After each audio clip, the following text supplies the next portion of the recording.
The NBA trade deadline is 2.5 weeks away, and for once, the Sixers are not the hot topic, but will they make a move? We'll talk about that and a whole lot more on Philly Take with RB. Perfect.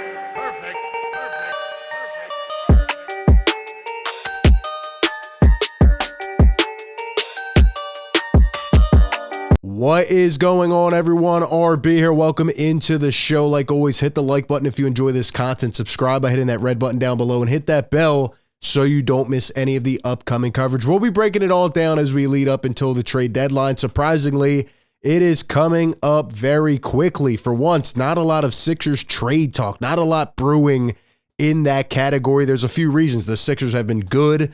They don't have a lot of flexibility right now, and really, a lot of their, big contracts are tied up, right, with some of the main guys. So there's not a lot to really look forward to. However, if you remember back at the beginning of the season, the Sixers got rid of Isaiah Joe. They got rid of Charles Bassey. They left an open roster spot.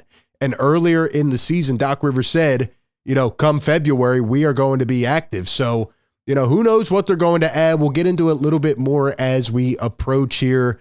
We'll start off with a little tidbit from today. Actually, a couple of days ago, Joel Embiid apparently has finally entered the top 3 in terms of MVP voting. Sixers haven't been talked about much. They are absolutely dominating in their last 22 games, 18 wins.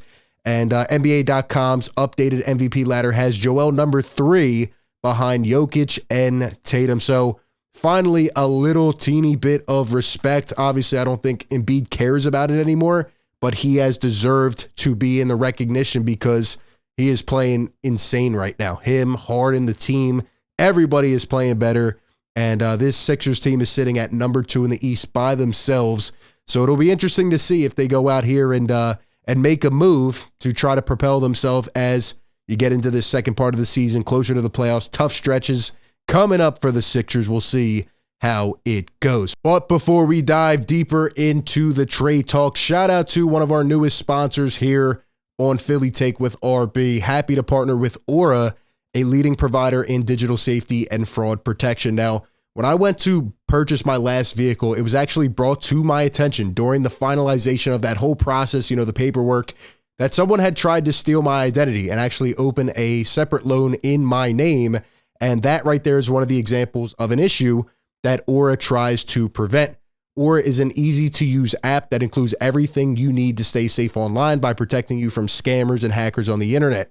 They fight back against all of those little annoying websites that try to make your personal info public, and they alert you if any of your private info is found. They give you near real-time alerts on suspicious credit inquiries, and they even provide their separate VPN where you can stay anonymous online and you won't have your browsing history and things like that tracked. So let Aura help you out. Take the next step in preventing your online safety by signing up for Aura. Go down to the description, click the link, go to aura.com/PhillyTake to receive a 2-week free trial of all of their services. Okay, let's talk about some trade news that kicked off the day. That is right, ladies and gentlemen. Trade season is officially here. Today is the day that I knew, all right, here we are. We're in motion. And the first trade of the season comes between the Los Angeles Lakers and the Washington Wizards. Roy Hachimura heading out west in exchange for Kendrick Nunn and 3 second-round picks. Very interesting trade. Looks like the Wizards are already blowing it up. Cannot believe Bradley Beal is still remaining there, and he's there for the long haul. And yeah, it's interesting. A former first-round pick, former lottery pick, just did not work out in Washington, and Kendrick Nunn did not work out in LA. So I guess it's a pretty good trade for both teams if you want to look at it like that. But this will now kick off a series of moves over the next couple weeks. And when you look at theathletic.com, they have an NBA trade deadline big board.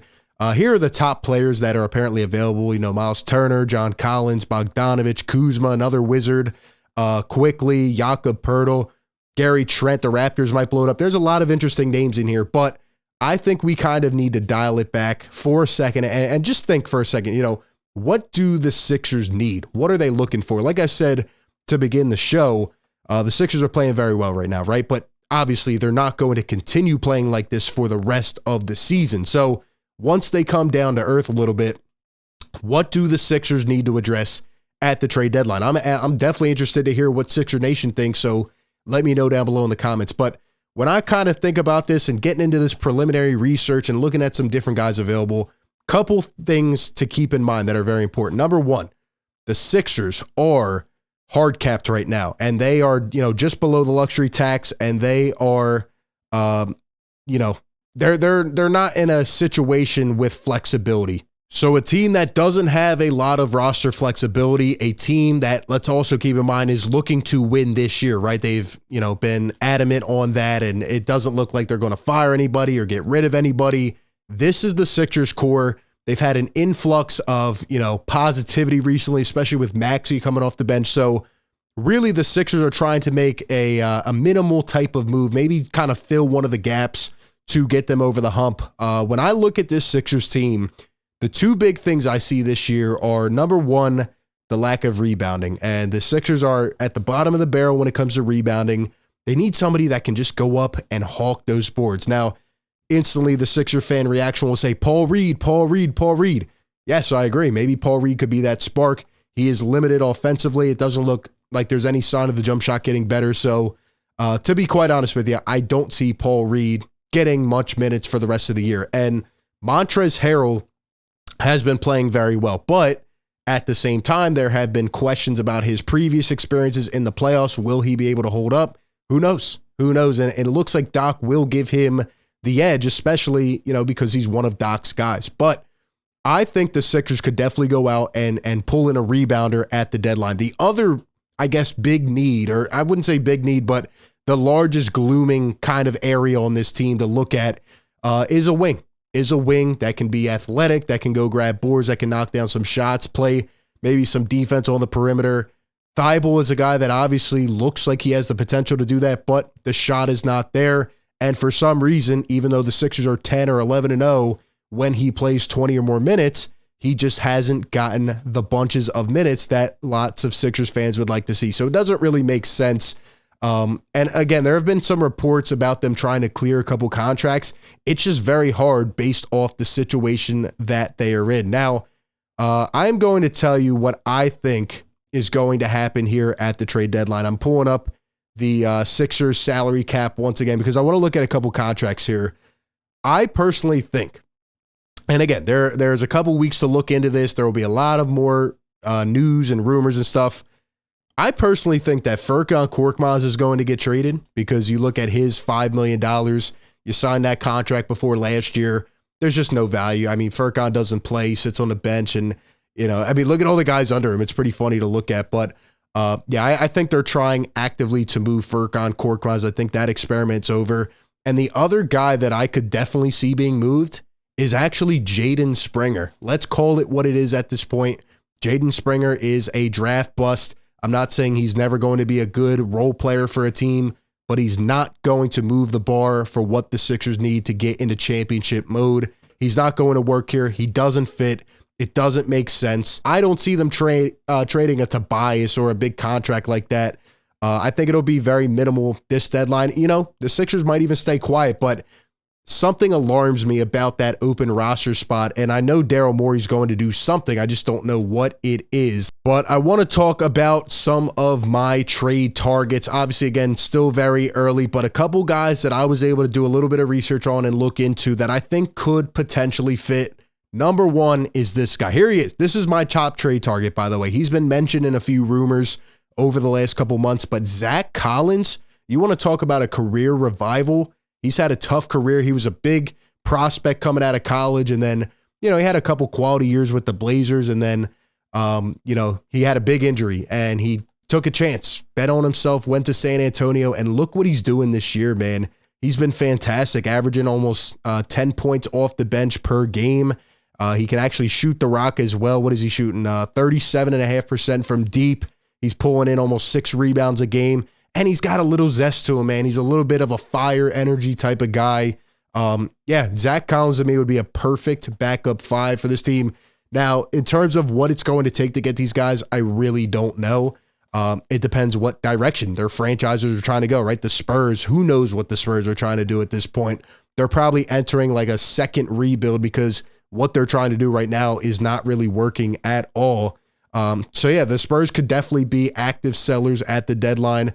Zach Collins seems to get better and better. He's still fairly young. He's only 25. And the Sixers might end up taking a chance on a rental guy, right? They might get someone who you really don't know or a smaller name just to try to get some extra production off the bench, even if it's not in the playoffs for the regular season. Maybe the Sixers go get a wing and they say, okay, PJ Tucker, take a couple weeks off, try to get healthy, etc. Another guy that is interesting from the Spurs is actually Doug McDermott. And this came out today, a report that he could actually be traded in exchange for a second-round pick or 2 second-round picks. And Dougie McBuckets, his salary is a little bit higher. Zach Collins is actually very reasonable when it comes to salary. I actually have his contract pulled up somewhere. Let me see. There it is. Zach Collins making $7.3 million. That could easily be matched with, say, a Furkan or a Thibault or a Jaden Springer or whatever it may be. But yeah, Doug McBuckets will be a little bit harder, but still, he's a movement shooter. He can move around the perimeter. He almost kind of like a JJ Redick, right? The little dribble handoff type of shots. And I mean, Dougie's a sniper, man. So he's another guy I would keep my eye on. I don't think the Sixers will seriously be in the mix, but you never know. You never know what could happen. A couple other guys I'm looking at. Isaiah Jackson was a name that was brought up a couple weeks ago. It looks like he might be a part of the Pacers core, but making $4.4 million this year. He has also been a pretty good rebounder for the Indiana Pacers off the bench. And another guy, Jalen McDaniels, that people continue to bring up to me. Jalen McDaniels averaging 11 points per game off of the bench for the Charlotte Hornets. He is shooting 34.5% from deep. The difference about Jalen McDaniels, though, that people really are enticed by is the fact that he's athletic, right? He has some bounce to his game. He can throw one down, and it definitely looks like something the Sixers need, right? Because Tobias is not a natural four with more athleticism that can rebound. And that's where the Sixers are lacking, right? PJ Tucker hasn't really played too well all year. I do think he will get better. I honestly think they need to give him a vacation and let him get healthy. But who knows what's going to happen there. Maybe the Sixers try to go out and just get a pure rebounder or a guy that will bring some more energy to the team. Maybe Jalen McDaniels is the guy. If the Hornets are selling, I've heard Gordon Hayward's up for sale. Terry Rozier. I'm not saying the Sixers can afford those guys. I'm just saying the Hornets as a team are looking to dispose of some pieces. Even Kelly Oubre, who I believe is injured right now. And the last guy that I really like that I think will be available, I don't think you'll be able to get him. I don't know if the Sixers will have enough draft picks, but Saddiq Bey, I'm a Nova guy, and man, Saddiq Bey has a lot of upside. For some reason, it almost feels like he is, been whittled out of the Pistons rotation a bit. He's coming off the bench now, 14 points a game, and he's averaging 33.5% from deep. But this guy can facilitate. He can rebound. He can do everything, really. He just needs to be in a better situation. I watched pretty much every one of his college games, and I'm a big fan of Saddiq Bey. So another guy you could maybe throw out there for some wing depth. I think he would fit well with this Sixers team. But then again, these are just names. Who knows what the Sixers are going to do? A lot of guys out there, man, and just a couple weeks to go. The trade market is going to heat up. Obviously, the Sixers aren't going to be in line for one of the big names like a Kuzma or a Bogdanovich because they can't afford it. So I would expect one move to happen. And again, if I had to predict, I think Furkan or Springer or both get moved in a package and the Sixers try to pick up some depth just to get them, over the top. Right now, this Sixers team is good enough to win. They just need to stay healthy and they need to be coached correctly. I think the biggest factor, though, is health. If they can stay healthy, which they haven't done, in the playoffs, Harden and Embiid last year both injured, and, Maxey injured this year, and other guys as well. If they can stay fully healthy, I think this team really has a good shot. But we shall see what they do, and we will report on all the trade news and rumors over the next couple weeks. So give me your thoughts down below. Appreciate everybody tuning in. Be sure to hit that like button, comment, and subscribe. And with that being said, I will catch you all on the next one. Peace.